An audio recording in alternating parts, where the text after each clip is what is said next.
On the orange one, the old throttle cable, being this guy, he's got cracks right there, and all of the cracks right there, and all through here. It's rusted. I can't even pull the cable on. So I put a used cable on here, one of mine, but it's got a crack in it right there. And it was rusty and stuck too, and I tried to lube it up, but I can't get it to work. It's too rusted and it won't let the slide come all the way down. Got to get a new throttle cable. And then I stole one off the used bike. This is the choke plunger. And you can see that there's hardly any threads left on the choke plunger. So this guy was actually sitting up a hair off of there, which was always keeping it on choke. So need a new throttle cable. I did have one of these used, but I'm gonna have to order a throttle cable. And then the exhaust on that one, I'm gonna have to cut open. It is so plugged, I cannot breathe through it. Yes, there was a gasket missing in the head pipe, but if it ain't gonna breathe through the pipe, it's just gonna find the easiest exit on it, and it's gonna end up out that pipe, out the new copper washer that goes in the exhaust pipe. So it does run.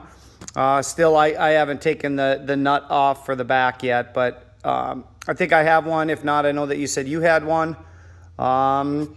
The orange one of the big reasons that the carb was completely empty, because this petcock, there's a filter on the end of it right in here, which they look like this. This was still in the tank when somebody tank lined it.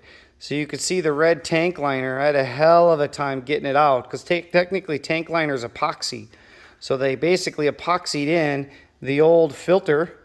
So I couldn't get that in. And of course, wrong fucking parts. Again, as usual. It's just so hard to get these guys, or to find a reputable company that sells this stuff. So I'll get some more parts ordered here, and we'll keep going. I'll try to come up with a total on what it's going to run for the orange one and the yellow one. Again, I'm going to have to cut that pipe open. I don't know if I have a pipe in the back that is any good, but normally what I do is I just come in here with an angle grinder and I kind of slit and cut out a square in here and then pull this out. And it's got a baffle inside. Kind of looks like this. Like this is what somebody tried to do once. They tried to drill a whole bunch of holes in here to make it louder. Well, that's what's in this pipe.